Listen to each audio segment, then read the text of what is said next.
1940 সালে বিভূতিভূষণ বন্দ্যোপাধ্যায় তারানাথ চরিত্রটি তৈরি করেছিলেন।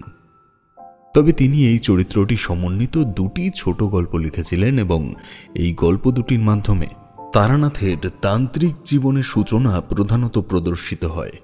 বিভূতিভূষণ তুলে ধরেন বাংলার নিজস্ব অলৌকিক জগৎকে। পথের পাঁচালীর লেখকের এক অজানা চর্চার দিক উঠে আসে এই লেখন দুটিতে। বিভূতিভূষণের প্রয়াণের পর তার পুত্র তারাদাস বন্দ্যোপাধ্যায় স্মৃতির গহীন থেকে তুলে আনেন তারানাথকে। তারানাথ তান্ত্রিক সমন্বিত 6টি গল্প নিয়ে তার পুত্র তারাদাস বন্দ্যোপাধ্যায় তারানাথ তান্ত্রিক এবং অলাদ চক্র নামে একটি উপন্যাস লেখেন। তার লেখনে রূপ পায় বাংলা সংস্কৃতির শেকড়ে থেকে যাওয়া বিশ্বাস ও প্রজ্ঞার অজানা ভুবন।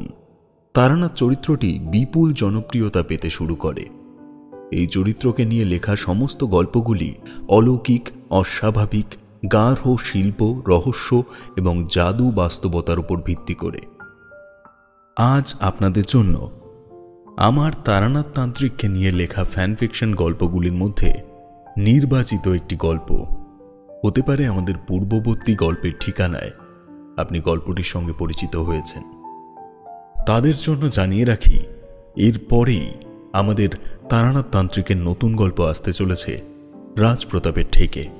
এবং যারা আমাদের চ্যানেলের সঙ্গে নতুন যুক্ত হয়েছেন তাদের জন্য রইল আজকের এই নিবেদন, তারানাথ তান্ত্রিক ও কালবনির জঙ্গলে।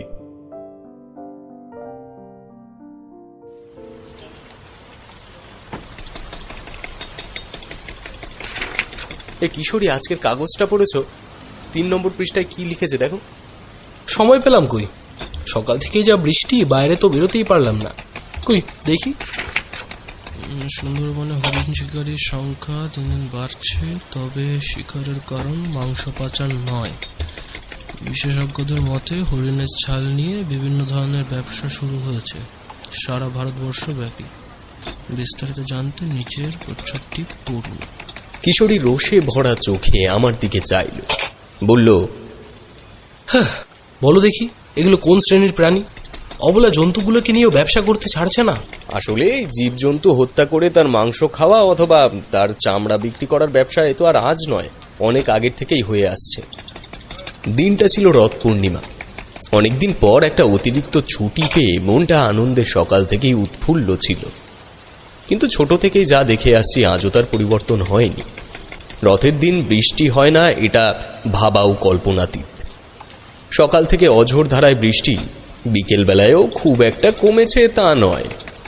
টিপটিপে বৃষ্টি মাথায় নিয়েই আমি আর কিশোরী তারানাথের বাড়ি যাব বলে ঠিক করেছি।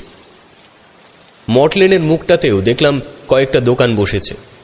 সেখান থেকে গরম গরম জিলিপি আর তারানাথের জন্য 1 প্যাকেট পাসিংশো নিয়ে পৌঁছলাম তার বাড়ির সামনে। কিশোরী গলা চড়িয়ে বলল, ঠাকুরমশাই বাড়িতে আছেন নাকি? ভেবেছিলাম হয়তো চারি এসে দরজা খুলবে, কিন্তু সে ধারণায় জল ঢেলে দিল তারানাথ নিজেই। আমাদের পেছনে এসে দাঁড়িয়ে বলল, কি হে, রথের দিন মেলায় না গিয়ে আমার বাড়ির সামনে? আমরা চমকে পেছনে তাকালাম। তারানাথ দেখি হাসি মুখে হাতে একটা বস্ত্রালয়ের প্যাকেট নিয়ে দাঁড়িয়ে রয়েছে। আপনি জামা কাপড় কিনতে গেছিলেন নাকি? কিশোরী প্রশ্ন করল। তারানাথ সদর দরজার তালা খুলে বলল, জামা কাপড় বলতে তোমরা আগের দশমীতে যা দিয়েছিলে ওই, এটা আমার নয়, চারির জন্য কেনা। তারানাথ আমাদের বৈঠকখানায় বসিয়ে একটু পাশের ঘরে গেল। খানিক বাদে ফিরে এসে বলল, জিলিপি আগে খাবে নাকি চা বলবো? কিশোরী বলল, ঠাকুরমশাই আগে চাটাই হোক। আচ্ছা বেশ, চারিমা চায়ের জল বসা দেখি। বলে তারানাথ এসে তক্তপোষে বসল। তার চোখে মুখে আজ একটা অন্যরকম প্রশান্তি লক্ষ্য করছিলাম। কোনো এক বিশেষ কারণে আজ সে মন থেকে খুশি আছে, এ তার শরীরী ভাষায় স্পষ্ট। এমন সময় কিশোরী হঠাৎ করে বলে বসল, ঠাকুরমশাই, শুনেছি তান্ত্রিকরা বাঘ, হরিণ বা এই জাতীয় কিছু নির্দিষ্ট প্রাণীর ছালের ওপর বসে অনেক ধরনের সাধনা করে, তাই কথা কি সত্য? তারানাথ মাথা নেড়ে সম্মতি জানালো। কিশোরী বলল, তাহলে এই ছালগুলো তারা পায় কোথায়? তারাও তো তবে এক প্রকার হত্যাকারী। কথাটা শুনে তারানাথের চাউনি মুহূর্তে বদলে গেল। আমি বিরক্ত দৃষ্টিতে কিশোরীর দিকে একবার তাকালাম। এই কিশোরীটাও হয়েছে তেমনি, গল্প শোনার লোভে হোক বা প্রসঙ্গ টানার ভিত্তিতে যাই হোক না কেন, তাই বলে একেবারে হত্যাকারী। তারানাথ দৃঢ় কণ্ঠে বলল, তান্ত্রিক বলতে তোমরা কি বোঝো? তন্ত্র সাধনায় কোনো ক্ষেত্রে কোনো জীবিত প্রাণীকে হত্যা করে উচ্চতর সাধক হওয়ার কথা উল্লেখ নেই। তাই যে কোনো মন্তব্যের আগে তার তাৎপর্য বিশ্লেষণ করে তারপর প্রশ্ন করবে। হাওয়া অন্যদিকে বইছে দেখে আমি কথা ঘুরিয়ে বললাম, মানে ঠাকুরমশাই, কিশোরী আসলে বলতে চাইছে আপনার জীবনে এমন কোনো সাধনা আছে কি যেখানে আপনি কোনো মৃত জীবজন্তুর ছালের উপর উপনিবেশ করেছেন? কথাটা শুনে দেখলাম তারানাথ একটু নরম হয়ে এলো। তার মুখে আবার সেই পরিচিত হাসির ছাপটা ফুটে উঠেছে ক্রমশ। নিচু গলায় বলল, তোমাদের জ্ঞান যে কতটুকু তা জানা সত্ত্বেও আমি মাঝে মধ্যে উগ্র হয়ে পড়ি। আসলে দোষটা তোমাদের নয়। এই জগৎ সংসারে যেটুকু বাস্তুতান্ত্রিক তার বাইরে তোমরা কিছুই জানো না। তোমরা সেটাই বলো যেটুকু তোমাদের দৃষ্টিগোচর হয়।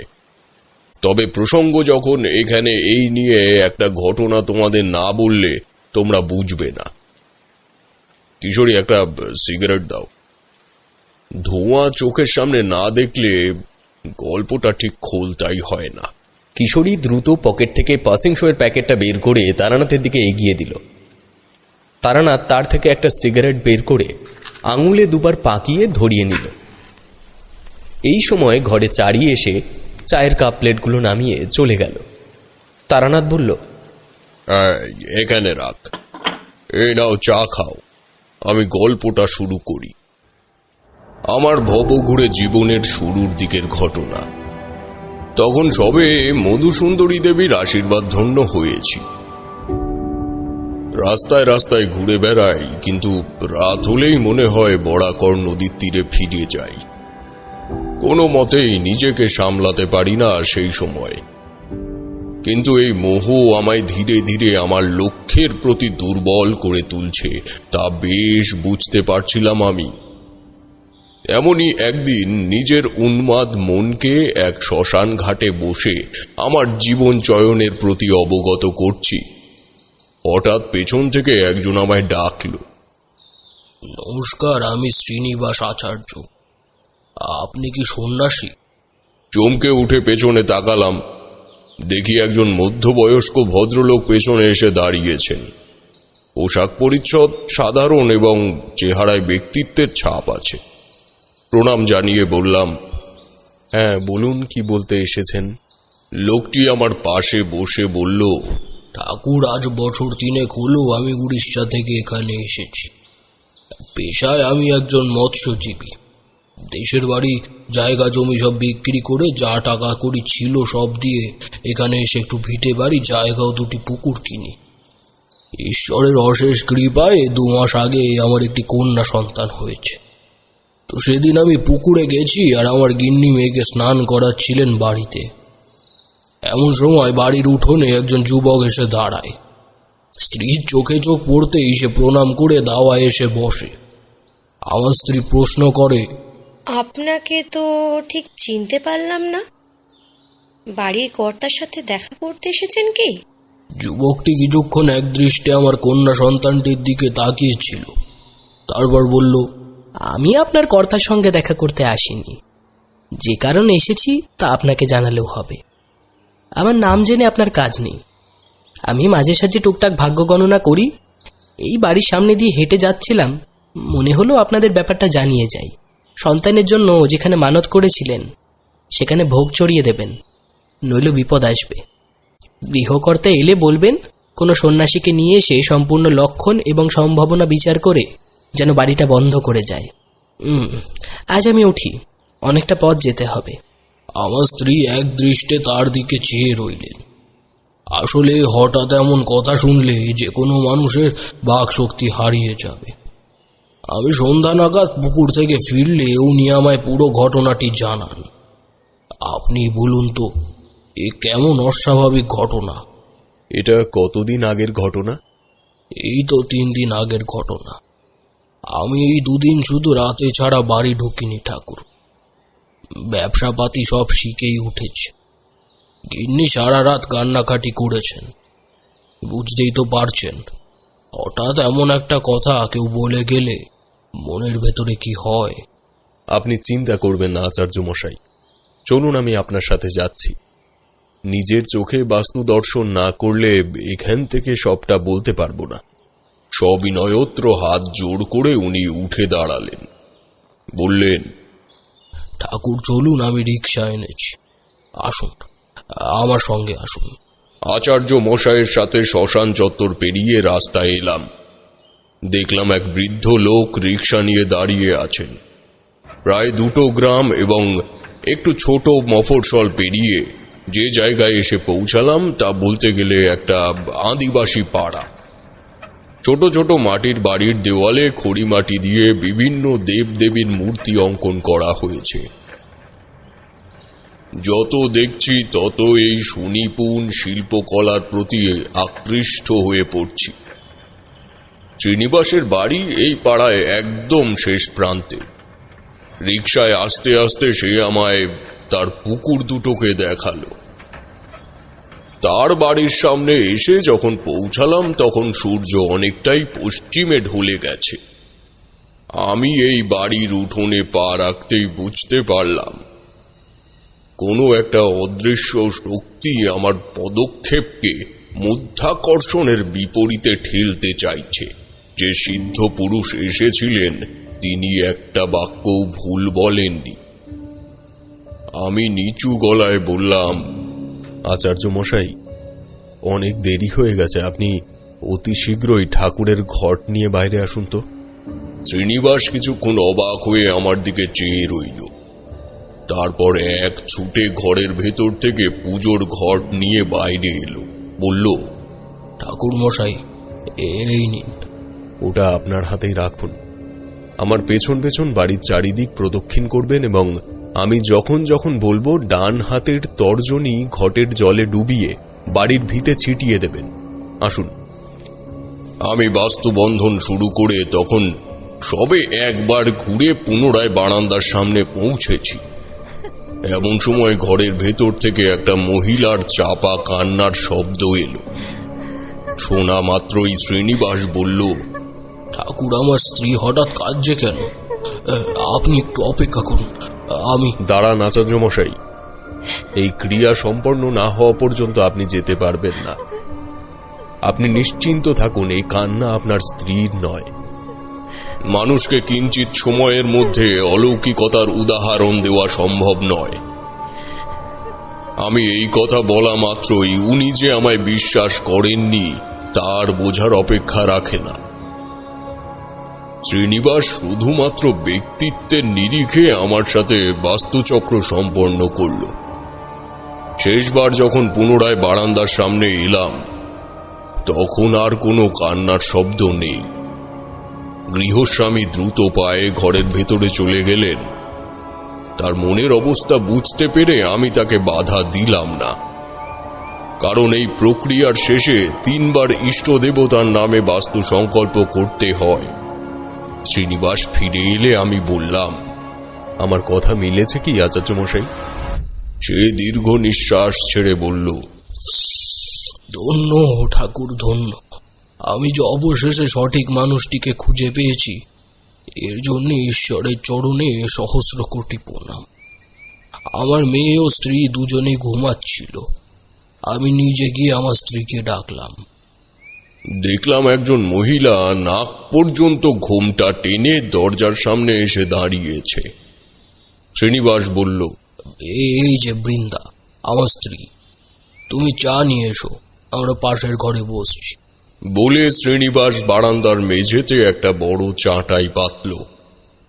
তাতে বসে তাকে প্রশ্ন করলাম, আচার্য মশাই, এবার আমায় কয়েকটা কথা বলুন। মনে রাখবেন, আপনার হাতে সময় আছে 8 ঘন্টার কাছাকাছি। এর মধ্যে যা করার আমায় করতে হবে। আর যদি তা না হয়, আপনার শিশু কন্যাটিকে প্রাণে বাঁচানো আমার পক্ষে অসম্ভব হয়ে যাবে। সুতরাং আপনি হয়তো বুঝতে পারছেন, আমাদের হাতে সময় শুধু আজ রাতটুকু। শ্রীনিবাস ভয়ে মূর্ছা যাওয়ার অবস্থা প্রায়।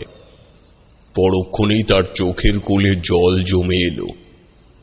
অপলক দৃষ্টিতে আমার দিকে তাকিয়ে রইল কয়েক মুহূর্ত, তারপর চোখ মুছে বলল, ঠাকুর বলুন, আপনি কি জানতে চান? আমি আপনার কাছে কোনো উত্তরই গোপন করব না। বেশ, তবে সবার আগে বলুন, আপনার সন্তানের জন্য কি মানত করেছিল? আপনি নাকি আপনার স্ত্রী? গৃহস্বামী নিজে কিছুক্ষণ ভাবল, তারপর গলা চড়িয়ে বলল, বৃন্দা, এদিকে এসো তো। আচার্য গিন্নি চা নিয়ে এলেন। যদিও এই প্রশ্নটা তোমায় আগে করেছি, তবু আরেকবার একটু ভেবে বলো দেখি, তুমি কি মেয়ে হওয়ার আগে কোনো মানত করেছিলে? আচার্য গিন্নি বললে, ঠাকুরমশাই, বিয়ের 11 বছর পর আমাদের একটা মেয়ে হয়েছে। মানত তো কত ঠাকুরের কাছেই করেছিলাম, তবে সেসব পুজো তো আমি দিয়েছি। ওই লোকটার কথা অনুযায়ী এমন কোনো ঠাকুরের মানত করা যার ভোগ এখনো দেওয়া হয়নি। আমি চিন্তায় পড়ে গেলাম। যদি এরা না বলতে পারে যে কোন ঠাকুরকে ভোগ সমর্পণ করার মানত এরা করেছে, তাহলে আমার পক্ষে শুধু এই বাস্তবন্ধন করে রেখে বেশিক্ষণ বিপরীত শক্তিকে আটকানো সম্ভব নয়। মনে মনে এসব ভাবছি, এমন সময় শ্রীনিবাসের মেয়ে হঠাৎ কান্না করে উঠল।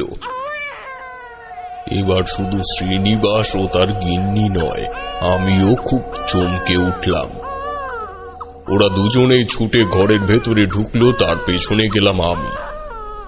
গিয়ে দেখি যে মেয়ে দোলনায় শুয়ে ঘুমোচ্ছিল সে মেঝেতে পড়ে গিয়ে যন্ত্রণায় ছটফট করছে। আচার্য গিন্নি তাকে কোলে তুলে নিয়ে নিজেও হাউমাউ করে কাঁদতে শুরু করলেন। আমি তখন বেশ বুঝতে পারছি আর হয়তো বেশিক্ষণ আমি প্রাণটিকে বাঁচাতে পারবো না। হঠাৎ মাথায় এলো, এই ঘটনার পেছনে শুধু আচার্য বা তার গিন্নি কেন, তাদের আত্মীয়দের মানসিকও থাকতে পারে। তখনই প্রশ্ন করলাম, আচ্ছা আচার্য মশাই, আপনার কোনো আত্মীয় স্বজন কি এই ব্যাপারে কোনো মানত করার কথা আপনাদের জানিয়েছে? মানে আপনাদের সন্তানের জন্য কোনো পুজো দেওয়ার কথা বা ওই জাতীয় কিছু? শোনা মাত্রই আচার্য গিন্নি চোখের জল আঁচল দিয়ে মুছে নিয়ে ভাঙা গলায় বলল, আমার মামা শ্বশুর একটা পুজোর কথা বলেছিলেন। উনি বলেছিলেন। আর কিছু বলার প্রয়োজন নেই। আচার্য মশাই, আপনার ওই মামার বাড়ি কোথায়? পাশের গ্রামে ঠাকুর, কিন্তু রমেন মামা তো মারা গেছে। গিন্নি বলল বলে মনে পড়ল, একদিন মাছের হাড়ি আনতে পাশের গ্রামে মানিক দাসের বাড়িতে গিয়েছি। রমেন মামা আমায় তার বাড়িতে ডেকে নিয়ে যান। তখনই তার বয়স প্রায় 63। দাওয়ায় বসিয়ে আমায় বলল, কিরে শ্রীনিবাস, এই বুড়ো মামাটার কথা আর মনে পড়ে না বুঝি তোদের? হ্যাঁ, এদিকে আমি কিন্তু মাঝে মাঝে এর কাছে তোদের খবর নিই। শোন, যে কারণে তোকে বাড়িতে ডেকে নিয়ে এলাম, আমি তোর জন্য ঈশ্বরীপুর রাজবাড়ির মন্দিরে একটা মানত করেছি, বুঝলি? ওখানকার গ্রামবাসীদের কাছে শুনেছি মন্দিরের দেবী নাকি মানুষের মানত কখনোই অসম্পূর্ণ রাখেন না। তা আমি তোর জন্য একটি সন্তান চেয়ে মানত করেছি ভাই। দিদি থাকলেও হয়তো তাই করত। যাই হোক, আমার অবস্থা ভালো না, তাই আমি যদি কিছুদিন বাদে এই পৃথিবীতে আর না থাকি, তবে ঈশ্বরীপুর রাজবাড়ির মন্দিরে তুই একবার যাস। এই কথা বলার পর মাস খানেকের মধ্যে মামা মারা যান। আমি শ্মশানে গিয়েছিলাম ঠাকুর, কিন্তু একবারের জন্য এই কথা আমার মাথায় আসে, কারণ সে কি আজকের কথা, তাও 3 বছর হয়ে গেল। আমি ব্যস্ত হয়ে বললাম, এই ঈশ্বরীপুর গ্রামটা কোথায়, মানে কত দূর? ঠাকুর, আপনাকে যেই গ্রামের শ্মশান থেকে নিয়ে এলাম ওটাই ঈশ্বরীপুর গ্রাম। আমাদের এখনই সেখানে যেতে হবে, কিন্তু গিন্নিমা কি এখানে একা থাকতে পারবেন? তাহলে বৃন্দার আমার মেয়েকে বসন্তর বাড়িতে রেখে যাই ঠাকুর, ও রিক্সাটা নিয়ে চলে যাব আমরা। আমরা দ্রুত পায়ে রাস্তায় হাঁটতে শুরু করলাম। বসন্তের বাড়ি গ্রামে প্রবেশ করার মুখে। তখন সময় খুব সম্ভবত রাত 8টা কি 8:30, কারণ রাস্তার পাশের প্রায় প্রতিটা বাড়িতেই লক্ষ্য করলাম বারান্দায় বসে বাড়ির সবাই মিলে একসাথে রাতের খাবার খাচ্ছে। এটা শুধু তখন নয়, এখনো গ্রামের দিকে রাত 9টার মধ্যে মানুষের এক ঘুম হয়ে যায়। বসন্তের বাড়ি পৌঁছে দেখি বৃদ্ধ খাওয়া দাওয়া সেরে ঘুমিয়ে পড়েছে। শ্রীনিবাস ডাকলো, বসন্তদা ওঠো একটু, খুব বিপদে পড়ে এখানে এসেছি।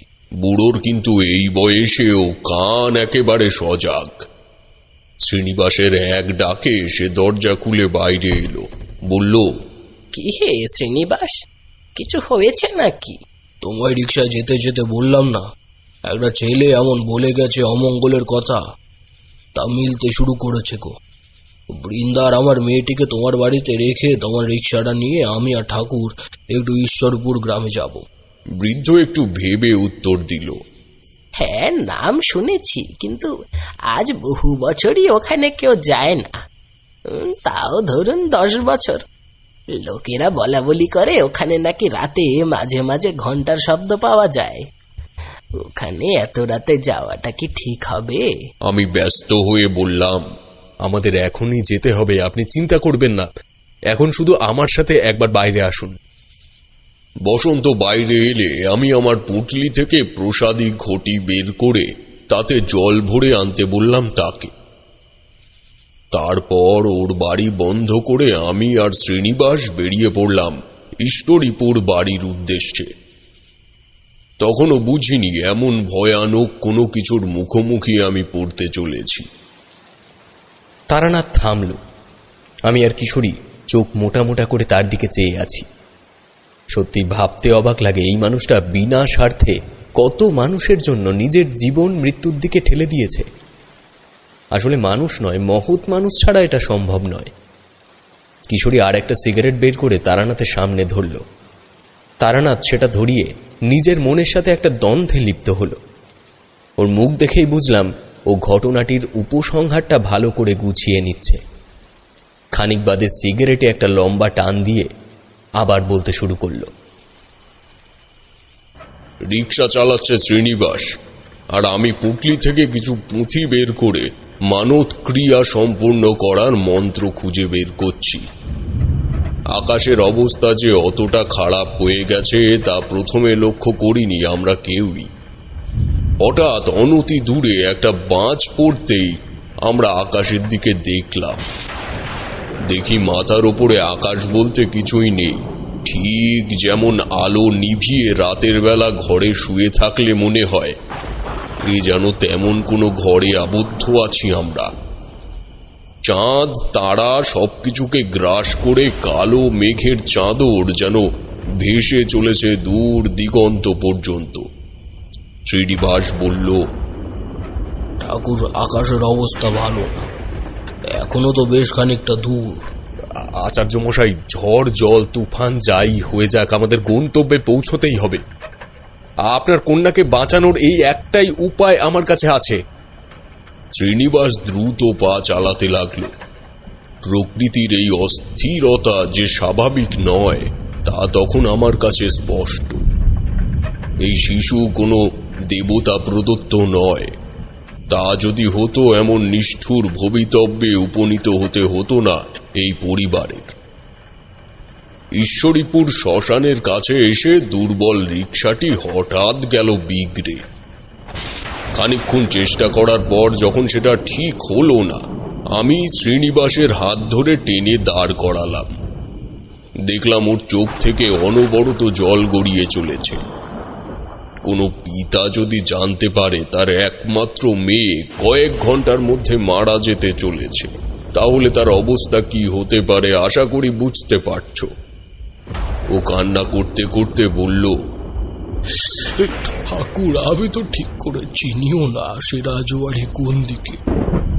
শ্মশানের পেছনের ওই জঙ্গলে বেশ খানিকটা হেঁটে গেলে শুনেছি। শান্ত হন আচার্য মশাই, শান্ত হন, আপনাকে ভেঙে পড়লে চলবে না। চলুন চলুন, আমায় নিয়ে চলুন জঙ্গলের দিকে। তাকে সান্ত্বনা দেওয়া ছাড়া আমার হাতে সে সময় কোনো উপায় নেই। শ্রীনিবাসের বাড়ির অবস্থা যা বুঝেছি, এক ছায়ামূর্তি সব সময় ওর মেয়ের সামনে বসে আছে। যখন মেয়েটা দোলনা থেকে পড়ে গেল তখন ছুটে তার ঘরে যাই। আমি তখনই লক্ষ্য করেছি একটা ছায়া দোলনার নিচে বুকে ভর দিয়ে শুয়ে আছে। আমি আকস্মিক ভয়ের উদ্বেলকে মনে চাপা দিয়ে রেখেছিলাম শুধুমাত্র তাদের মানসিক শক্তিটুকুকে না ভেঙে দেওয়ার জন্য। মনে রেখো, মধ্যবিত্ত পরিবার যে কোনো বিপদের পরিস্থিতিতে মানসিক শক্তি হারিয়ে ফেললে মৃত্যু একটা নয়, অজস্র নেমে আসতে পারে। কারণ অন্য জগৎ থেকে যেসব জীব মানুষের আত্মা বহন করে তাদের জগতে নিয়ে যায়, তারা লক্ষ্য রেখে যায় কার ওপর এই ঘটনার প্রভাব বেশি পড়েছে, সেই হয়ে ওঠে তাদের পরবর্তী শিকার। অজানা অপরিচিত জঙ্গলের মধ্যে উন্মাদের মতো ছুটে চলেছে শ্রীনিবাস। আমরা কেউ জানি না সেই রাজবাড়ি কোথায় এবং আদৌ এ জঙ্গলে কোনো রাজবাড়ি আছে কি না। জঙ্গলের কতটা গভীরে ঢুকে এসেছি জানি না। শ্রীনিবাস আমার দৃষ্টির আওতায় নেই তখন। এমন সময় কানে ভেসে এলো একটা মৃদু ঘণ্টার ধ্বনি। দিক নির্ণয় করা সম্ভব নয় যে সে শব্দ কোথার থেকে আসছে। আমি ডাকলাম, আচার্য মশাই, আচার্য মশাই, আপনি কোথায়? এদিকে আসুন। কোনো উত্তর এলো না বিপরীত দিক থেকে। আমি দিক দিশেহারাহীন হয়ে আরো কিছুটা দৌড়ে এগিয়ে গেলাম। পরক্ষণেই বুঝলাম এই অপরিচিত জঙ্গলে দৌড়ে যাওয়া মানে নিজেকে সম্পূর্ণরূপে জঙ্গলের একাকিত্বের হাতে সমর্পণ করা। আমি পুনরায় আগের জায়গায় ফিরে এলাম। ওটাই যে আগের জায়গা তা বুঝলাম সেই ঘণ্টার ধ্বনির শব্দে। আমি চোখ বুজে সেই স্থানে বসে পড়লাম। গভীর মনোসংযোগের চেষ্টা করছি শব্দের দিক নির্ণয় করার জন্য। একসময় মনে হলো আমার ডান দিক থেকে এই শব্দ আসছে। উঠে দাঁড়িয়ে দৌড়তে যাব এমন সময় আমায় অবাক করে শব্দটা পেলাম আমার পেছন দিকের থেকে। বুঝলাম এই প্রকার চলতে থাকলে আমি এই স্থান থেকে কোথাও নড়তে পারবো না, আর বিপরীত শক্তি তার ইন্দ্রজালে আমায় আষ্টে পৃষ্ঠে জড়িয়ে ধরবে। মনকে শান্ত করে পেছন দিকে ফিরে দৌড়তে শুরু করলাম। অন্ধকারে ঢাকা অজ্ঞাত জঙ্গলে মাঝে মাঝে চমকানো দিক দিগন্ত আলোকিত করা বিদ্যুতের ঝলকানি তখন আমার একমাত্র পথ নির্দেশক। কত দূর এগিয়ে এসেছি জানি না, হঠাৎ থমকে দাঁড়ালাম। চোখে পড়ল একটা সাদা বস্তার মতো কিছু আমার থেকে হাত 10 দূরে পড়ে আছে। মনের মধ্যে অজান্তেই একটা ভয়ের সঞ্চার হলো। আমি পা টিপে টিপে সেই বস্তুটি লক্ষ্য করে এগোতে শুরু করলাম। বেশি দূর এগোতে হলো না। 3-4 পা এগোতেই একটা বিদ্যুতের ঝলকানিতে দেখতে পেলাম শ্রীনিবাস উপুর হয়ে একটা পাথরের বেদির ওপর পড়ে আছে। কাছে গিয়ে ডাকলাম, আচার্য মশাই, আচার্য মশাই, উঠুন। কি ব্যাপার? কি হয়েছে আপনার? আচার্য মশাই, উঠুন। হাতের নাড়ি চেপে দেখলাম, তা অতি মৃদু হলেও তখনও বন্ধ হয়ে যায়নি। শ্রীনিবাস কোনো আকস্মিক আতঙ্কে অজ্ঞান হয়ে গেছে। আমি তাকে সোজা করে শোয়াতেই দেখি তার হাতে একটা পেতলের ঘণ্টা। এই ঘণ্টার শব্দই কি তবে আমি শুনতে পাচ্ছিলাম এতক্ষণ? কি কারণে জানি না, নিজের অজান্তেই বোধহয় ওর হাতের থেকে ঘণ্টাটা নিয়ে আমি একবার শব্দ করলাম। সেটাই ছিল ওই রাতের অনিষ্ঠতার সূত্রপাত। ঘণ্টার শব্দ ছড়িয়ে পড়া মাত্রই চোখের সামনে আবির্ভাব হলো এক নারী মূর্তির। মৃদু বিদ্যুতের ঝলকানিতে দেখতে পেলাম তার চুল প্রায় মাটি স্পর্শ করছে। তবে এই অবয়বের আসল পরিচয় নির্ধারণ করতে আর বেশি দেরি হলো না আমার। হাতের কাছে ভেসে এলো ঈষৎ গরম একটা তরল, এবং ধীরে ধীরে চারিদিকে ছড়িয়ে পড়ল ম্লান রক্তের ঘ্রাণ। বুঝলাম এই ছায়ামূর্তি মা ভৈরবীর। এই দেবী রক্ত পিপাসু, যেমন তার ক্রোধ ঠিক তেমনি তার মায়া। ভৈরবীর কাছে মানত করা কোনো অঘ্র কোনো সময় না প্রদান করে রাখতে নেই। অন্যথায় এই দেবী মানতকারীর জীবনে যে বস্তুর আবির্ভাব ঘটাবে তা মুহূর্তে ছিনিয়ে নিয়ে যেতে বিন্দু মাত্র সময় নেবে না। এই কারণেই নির্দিষ্ট কিছু ধনী মানুষ ছাড়া মা ভৈরবীর কাছে কেউ মানত করেন না। রাজবাড়ির ভৈরবী মন্দির এই কারণেই এত জাগ্রত ছিল। তোমরা হয়তো মনে করছো এই দেবীকে অতি সহজেই সন্তুষ্ট করা যায়, কিন্তু তা নয়। মা ভৈরবীর কাছে শুধুমাত্র জীবিত প্রাণীর রক্ত উৎসর্গ করলেই তাকে তুষ্ট করা সম্ভব। তাহলে ভাবো আমার সেই সময়ের পরিস্থিতি। তারানাথ আবার একটু থামল। তার কপালে বিন্দু বিন্দু ঘাম জমেছে লক্ষ্য করলাম। কিশোরী বলল, সে সময় তো আপনি আর শ্রীনিবাস ছাড়া জীবন্ত মানুষ বলতে কিছুই ছিল না। কি করে কি করলেন আপনি? তারানাথ অন্যমনস্ক হয়ে পড়েছিল বোধহয়। বলল,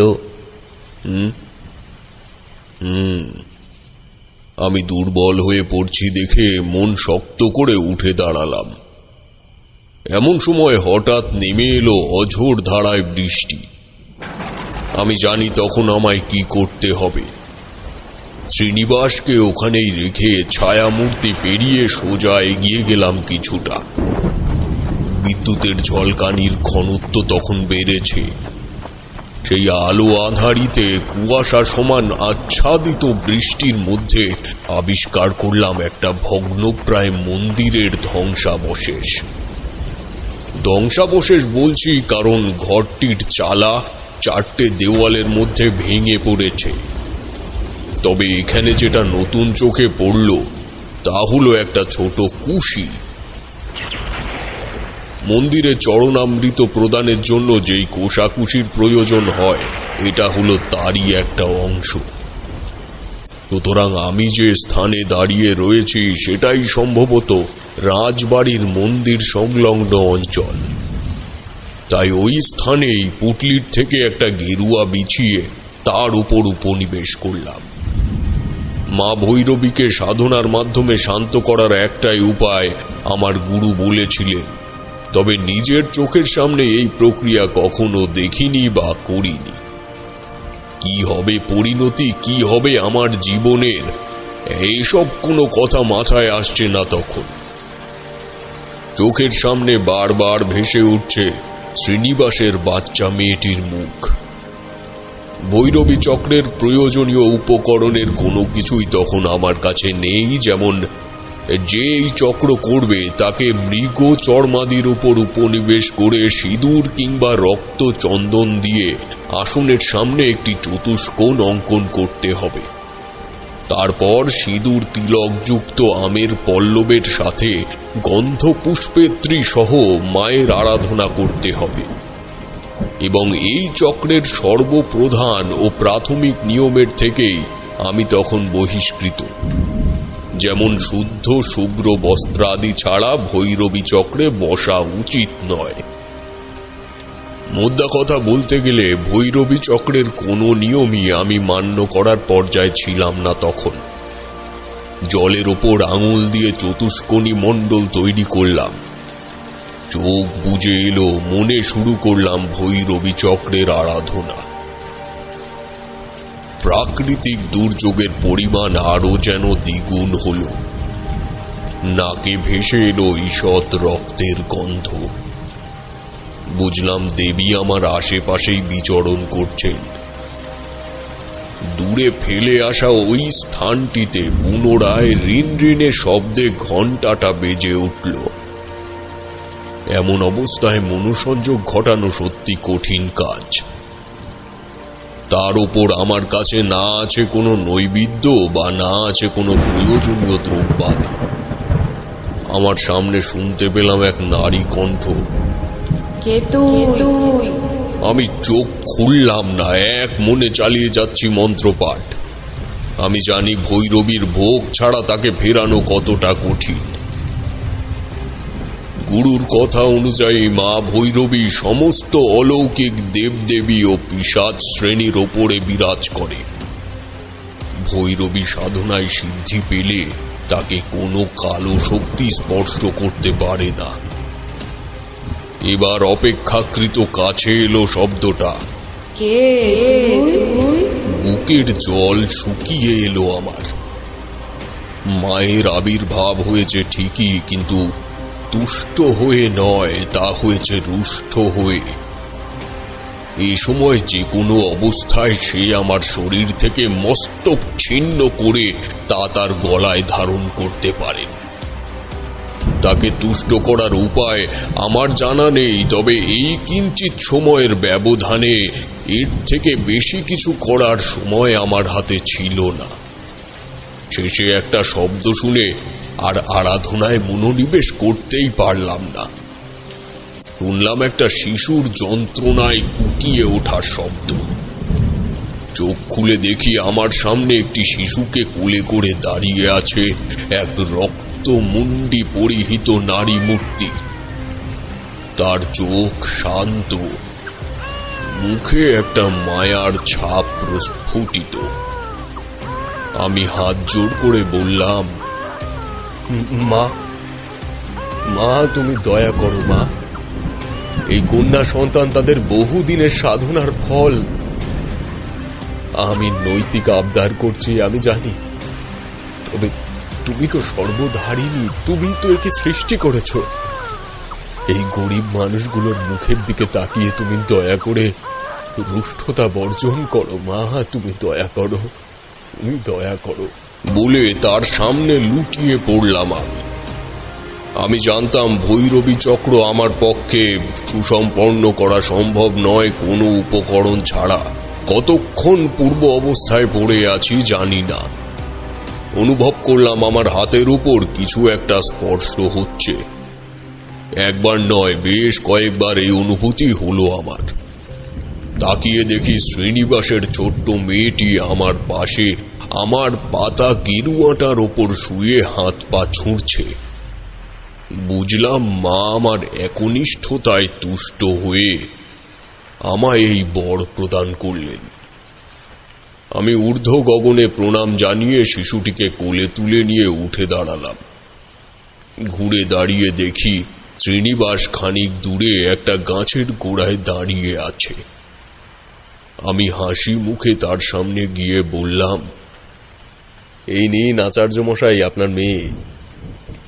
চিন্তা করবেন না, এখন আপনারা সম্পূর্ণ বিপদ মুক্ত।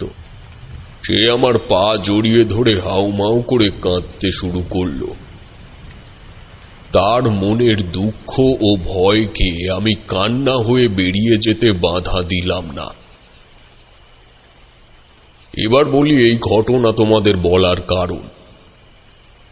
আমি কখনোই কোনো প্রাণী হত্যা করা তান্ত্রিকের সম্মুখীন হইনি, কারণ সে তান্ত্রিক উচ্চ মার্গের হোক কিংবা নিম্ন স্তরের, জীবজন্তুর হত্যা কোনোদিনও তাকে সাধক হতে দেবে না। তবে মৃত প্রাণীর বিভিন্ন ক্ষেত্রে প্রয়োজন আছে, তা বলাই বাহুল্য। কাহিনীটি শুনে সত্যি ভুলে গেছিলাম যে আসলেও ওই হরিণ হত্যার ব্যাপারটা দিয়ে এই কাহিনী শুরু হয়েছিল। তারানাথের কথায় আবার বিষয়টি মাথায় এলো, কিন্তু না, তা বেশিক্ষণ মাথায় স্থায়ী হলো না। শুধু মনে হলো সামনের মানুষটিকে এক দৃষ্টে তাকিয়ে দেখি। আর মনের এই পৃথিবীতেই অলৌকিকতার অবাধ চলাচল, তা মন থেকে হঠাৎ চোখের সামনে এলে হৃৎপিণ্ড থেমে গেলেও অবাক হব না। তবে কি জানো, এই পৃথিবীতে ঈশ্বর খুব কম মানুষদের সৃষ্টি করেছেন যারা তাদের প্রকৃত দর্শন পান, কিন্তু সর্বপূর্বে সেই মানুষগুলি কখনোই ব্যবসাদার হতে পারেন না। কারণ তার নিঃস্বার্থ মনই হল ঈশ্বর দর্শনের প্রধান আধার। যেমন সাধক বামাখ্যাপা। একদম ঠিক। রাজপ্রতাপে ঠেকে আপনারা শুনছিলেন তারানাথ তান্ত্রিক ও কালবনি জঙ্গলে। গল্পটি কেমন লাগলো তা জানাতে ভুলবেন না আপনাদের মূল্যবান কমেন্টের মাধ্যমে। আর যদি খুব ভালো লেগে থাকে তাহলে অবশ্যই আমাদের চ্যানেলটিকে সাবস্ক্রাইব করে তার পাশে থাকা বেল আইকনটি প্রেস করে দেবেন। ফিরব খুব শীঘ্রই নতুন গল্প নিয়ে। ততদিন সুস্থ থাকুন, সঙ্গে থাকুন। ধন্যবাদ।